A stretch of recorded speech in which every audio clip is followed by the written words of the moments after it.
Bonjour à toutes et tous, bienvenue dans les coulisses du Grand Lyon. Mon invité du jour, Sophia Popov, bonjour. Bonjour. Vous êtes conseillère municipale du 5e arrondissement, conseillère métropolitaine, écologiste. Vous avez surtout été investie par votre parti pour être candidate aux législatives dans une des 20 ou 30 circonscriptions identifiées comme gagnables en France par les écologistes, la première circonscription de Lyon. Alors certains s'attendaient peut-être à voir un élu confirmé ou une personnalité peut-être plus connue. C'est un peu peut-être le revers de la médaille de votre application assez stricte du non-cumul. Comment vous allez compenser cette faible notoriété, peut-être cette faible expérience politique dans la campagne, et puis si vous êtes élu ensuite à l'Assemblée nationale? Alors, du coup, l'idée chez ELV, c'est de favoriser le renouvellement politique et donc de favoriser l'émergence aussi de nouvelles personnalités. Et donc, c'est dans ce cadre-là que ma candidature s'inscrit. L'idée, c'est vraiment que la politique, ça n'est pas un métier. La politique, c'est un engagement.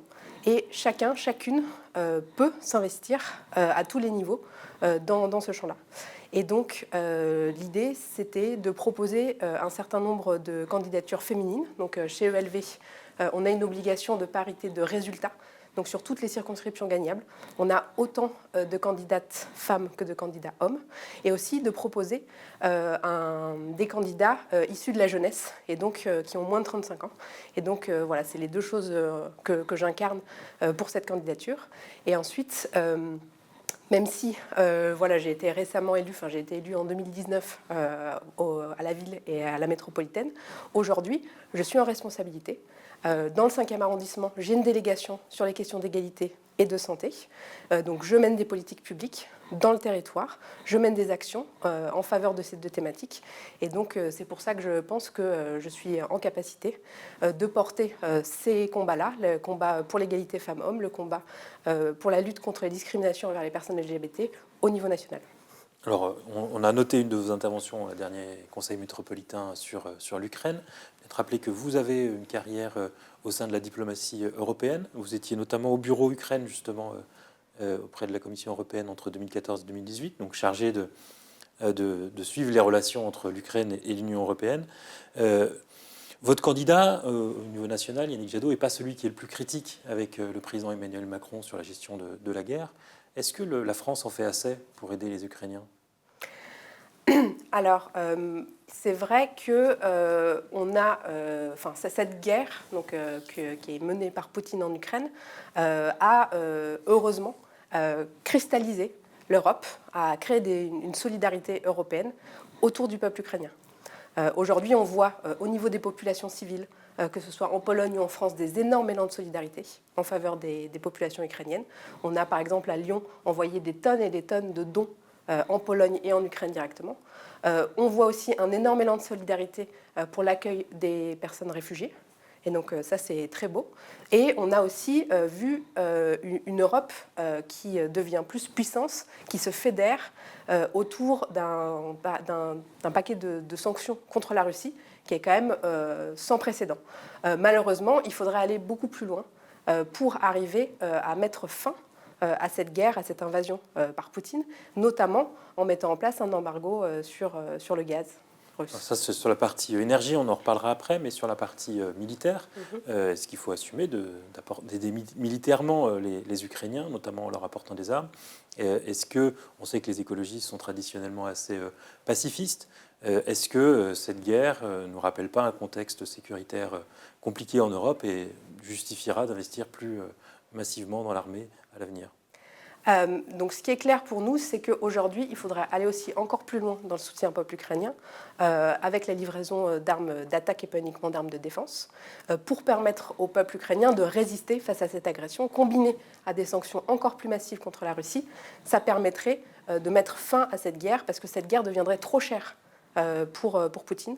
Et donc, ça permettrait d'arrêter le massacre. Et par rapport aux questions de défense en général, c'est sûr que cette guerre montre l'importance de consolider une défense européenne encore plus forte, de rassembler les Européens, de faire coopération entre les armées, de créer une force européenne de défense avec 5000 hommes qu'on pourrait déployer, afin aussi, à terme, de pouvoir rééquilibrer notre relation transatlantique. Est-ce qu'il faudra investir plus dans l'armée? Donc pas dans l'armée française, mais dans une armée européenne, si je vous entends bien. Oui, nous on est pour garder un investissement constant dans nos forces armées actuelles françaises, en essayant peut-être de redéployer certaines défenses pour mettre notre armée un petit peu au goût du jour, et par contre de vraiment investir dans la coopération européenne, parce qu'on le voit aujourd'hui, la France seule, au niveau des questions de défense, au niveau des questions d'énergie, au niveau des questions de climat, on ne s'en sort pas. On a besoin d'une Europe forte, une Europe fédérale, y compris autour des questions de défense. Je crois que vous avez vous-même des origines ukrainiennes et russes, même si ça date un peu, mais vous parlez russe, je crois. On a vu beaucoup de pays à la frontière de la Russie demander leur adhésion à l'Union européenne. Est-ce que la Géorgie, la Moldavie, l'Ukraine ont vocation à adhérer à l'Union européenne assez prochainement? Pour l'Ukraine, en tout cas, le processus est engagé, il est accéléré. Il y a une demande, donc l'Ukraine demande depuis des années son adhésion à l'Union européenne. L'agression complètement injustifiée de la Russie sur ce peuple souverain remet au goût du jour cette question et repose les bases pour un processus d'adhésion. Alors après, un processus d'adhésion, ça prend énormément de temps. Ça peut prendre 10-20 ans pour qu'un pays soit, entre guillemets, prêt, qu'au niveau des standards économiques, au niveau des standards sur les droits humains, etc., tout ça soit prêt. Mais effectivement, ça pose la question. Alors vous avez dit tout à l'heure qu'il fallait que la France fasse plus pour soutenir les Ukrainiens. La ville de Lyon, de son côté, a voté une aide de 30 000 euros, la métropole de 50 000 euros. L'opposition dénonce des montants qui sont dérisoires face aux enjeux. Je rappelle que la région a voté, elle, 300 000 euros. C'est des sommes pour se donner bonne conscience? Alors, sur ces questions-là, il faut dire que, par exemple, à la métropole, quasiment tous les autres départements de France ont voté des sommes équivalentes. Donc les sommes qui ont été votées au niveau de la métropole et de la ville de Lyon sont comparables à l'effort qui est engagé par les collectivités du bloc communal et du bloc départemental à l'échelle de toute la France. Et par ailleurs, au final, ça ne sert pas à grand-chose, ces sommes-là. Mais parce que par ailleurs, l'engagement de la ville et de la métropole ne s'arrête pas à ces subventions aux associations. Aujourd'hui, le sujet pour la ville de Lyon, pour la métropole, c'est de contribuer à l'accueil des personnes réfugiées. Et là-dessus, la ville de Lyon est très volontariste. On a mis à disposition des gymnases pour commencer l'accueil, en coordination évidemment avec la préfecture, puisque c'est à l'État de prendre sa responsabilité et d'assurer l'hébergement d'urgence.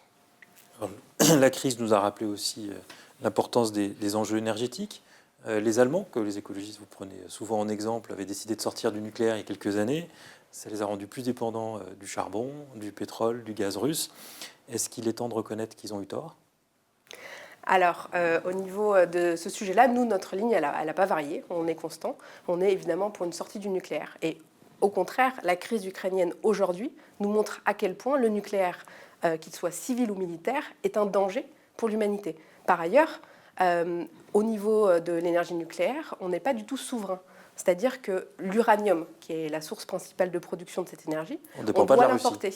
Et 50% de nos importations d'uranium proviennent des pays d'ex-bloc soviétique qui sont tout à fait sous l'influence de la Russie. Donc cette question de l'indépendance, justement, de l'autonomie énergétique, il faut revenir aux fondamentaux, c'est la sobriété.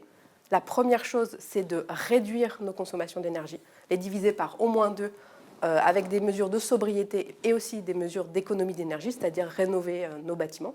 Et le deuxième axe, c'est évidemment de développer les énergies renouvelables, parce que le vent, le soleil, il appartient à tout le monde, c'est un bien commun, et donc on ne dépendra plus de personne. On a compris, vous n'avez pas répondu à ma question, qui était, est-ce qu'il n'est pas temps de reconnaître que les Allemands ont eu tort de sortir du nucléaire, comme ils l'ont fait il y a une quinzaine d'années, et de compenser par plus de charbon, plus de gaz, plus de pétrole russe? Mais les Allemands, ils ont aussi compensé en développant massivement les énergies renouvelables. Il n'y a pas que la compensation par le gaz ou par le donc pétrole. Il fallait assumer de faire plus de charbon, donc plus d'émissions de gaz à effet de serre. Il fallait assumer de rentrer en transition et de développer massivement les énergies renouvelables. Y compris si ça implique de dégager plus de gaz à effet de serre pendant cette période de transition. Et par rapport à ces sujets-là, la question, c'est aussi celle de la sobriété et de réduire les consommations d'énergie. Vous ne répondez pas sur ma question, hein, mais c'est pas grave, du coup, là, je pense qu'on aura compris. Sauf si vous voulez revenir un peu dessus, parce que sur la question des énergies, vous êtes d'interroger un peu plus spécifiquement là-dessus, parce que je crois que c'est aussi votre métier. Vous êtes gestionnaire d'un groupe d'énergie dans la région lyonnaise? Pas gestionnaire, je gère les relations avec les collectivités et les questions d'affaires publiques chez un fournisseur d'énergie renouvelable qui est basé à Lyon. Voilà. Dernière question, peut-être un sujet sur la question de l'égalité. Vous avez dit que c'était votre délégation à la mairie du 5e. Vous prenez un congé parental obligatoire pour les 2 parents de 16 semaines. C'est bien ça? Alors, obligatoire de 8 semaines et un congé parental pour les 2 parents jusqu'à 16 semaines, à partager et à prendre avant et après la grossesse, effectivement. Avec pour objectif derrière de permettre d'abord au deuxième parent de s'engager pleinement dans sa parentalité avant et pendant et après la naissance de l'enfant, parce qu'on sait que les 1000 premiers jours de l'enfant, c'est crucial. C'est crucial pour les parents et c'est crucial pour l'enfant, pour développer un lien, pour aussi en termes d'égalité, de gestion des rendez-vous chez le pédiatre, etc. C'est très important que les 2 parents puissent s'impliquer dans cette période-là. Et aussi pour réduire l'impact de ce congé qui pour le moment est plutôt maternité, donc plutôt congé sur les femmes, dans les ruptures de carrière, pour remettre les femmes et les hommes sur un pied d'égalité sur ces questions-là. Dernière question, quand vous voyez que Jean-Luc Mélenchon frise avec les 15%, mais n'est toujours pas qualifié au 2e tour, c'est-à-dire qu'il n'y a aucun candidat de gauche pour l'instant qualifiable au 2e tour, est-ce que la thématique du vote utile ne devient pas un peu pertinente? Alors, déjà, il reste une semaine de campagne. Et nous, les écologistes, on n'est pas du genre à baisser les bras. Donc il nous reste une semaine, il nous reste une semaine pour convaincre. Il y a plus de la moitié des Français, ou quasiment la moitié des Français qui sont toujours indécis. Donc on est sur le terrain tous les jours, devant les marchés, dans les écoles, pour essayer de convaincre et surtout de convaincre les Français d'aller voter, parce que c'est le plus important, de se mobiliser. On ne voit pas beaucoup les élus écologistes de l'agglomération sur les marchés, sur le terrain, faire campagne. Pourtant, quand on leur pose la question, beaucoup nous disent bah oui, on est occupé, on a des fonctions maintenant, on a plus le temps de faire quand même un certain nombre qui sont sur le terrain. On aura, je crois que Grégory Doucet ce matin est dans les rues de Lyon, il y sera aussi demain, samedi. Donc la mobilisation, elle est là. Et la deuxième chose, c'est que pour moi, le vote utile, c'est le vote écologiste, c'est le bulletin vert. Parce que c'est le seul vote qui permet d'adresser le plus grand défi de l'humanité, qui est la question du changement climatique. Yannick Jadot, s'il finissait effectivement à 5%, est-ce que ce ne serait pas un problème pour les écologistes si on retrouvait ce score dans l'agglomération lyonnaise? Est-ce que ça ne poserait pas une question de légitimité? Alors la question d'abord, c'est que là, on parle de supposition. Là, le premier tour, il n'est pas fait. Donc on ne sait pas combien aura Yannick Jadot le 10 avril au soir. Donc la question, c'est de continuer à faire campagne, continuer de se mobiliser. Et ensuite, on verra et on en tirera les conséquences. Sophia Popov, je vous remercie. Et puis moi, je vous dis à lundi pour une nouvelle émission des coulisses du Grand Lyon.